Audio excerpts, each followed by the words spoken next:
I'm Adrian Shine, I'm a naturalist. I lead the Loch Ness Project, which researches Loch Ness, and I'm the designer of the Loch Ness Exhibition.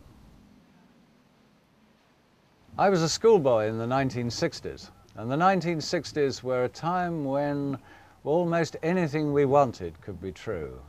And at Loch Ness, one of our most eminent naturalists, Sir Peter Scott, and the Member of Parliament, David James, were producing reports suggesting that there was definitely something swimming about in here, something very large.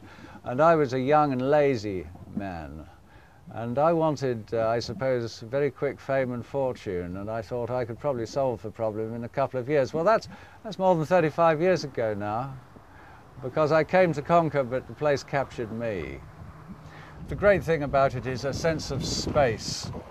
Here we've got nature all around us, we've got our deep glens, we've got our wonderful mystic lakes, our lochs, and we've got our hills. So we've got all these wonderful, wonderful natural habitats around us, because there aren't too many people here, except of course when our visitors come, and we like that.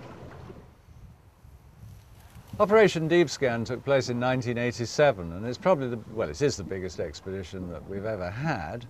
I certainly don't want to lead more than one of those a lifetime, and it consisted of a flotilla of vessels, all with echo sounders, which is a sort of an underwater radar. They were all pointing downwards in a huge line, so it was a sonar curtain.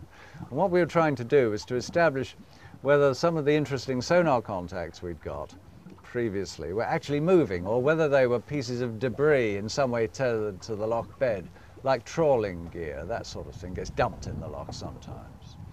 And so we moved this great fleet along the loch, back again, several days of it.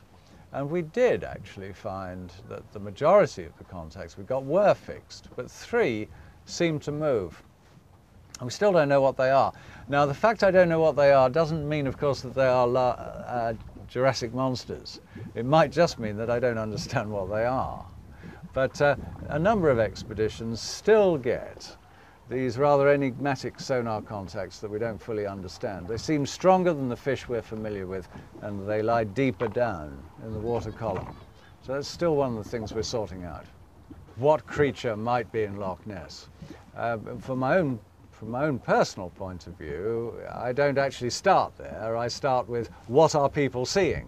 And that is what we study now. It's a question of, what are people seeing, rather than what sort of animal is the Loch Ness Monster? We don't know whether there is one.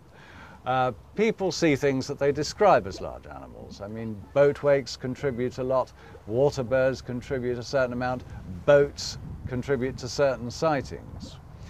Animals, well, of course, the perennial favourite has to be the Jurassic creatures, the reptiles contemporary with the dinosaurs. The plesiosaur is the main candidate, I suppose. But the water's terribly cold here. I don't think it's Jurassic Park, but it is a lost world, because some of the creatures living right down at the bottom are Ice Age relict species. They're happier in Arctic streams, but here they find refuge in the cold water. It's about the temperature of your domestic refrigerator down at the bottom. So after reptiles, what do we have? Well, there are mammals and there are amphibians. Mammals, like seals, enter the loch, they do, but they're very often recognized as they surface to breathe. They have a high metabolism, they need a lot of food. And we think there is only 20 tons odd of fish in the open waters of Loch Ness, which is not a great deal for a lake of this size. Amphibians, like salamanders and newts, unlikely, and certainly nothing of the reported size has ever been reported for amphibians. And equally, anything that's in here now has to have come in after the last 10,000 years, which is when the last ice melted. This was one big glacier once, one big ice cube.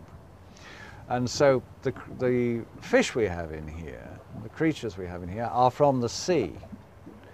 And there have never been any saltwater amphibians that we know about. So they're out. So what does that leave us with? It leaves us with something a bit more sensible, perhaps. It leaves us with fish.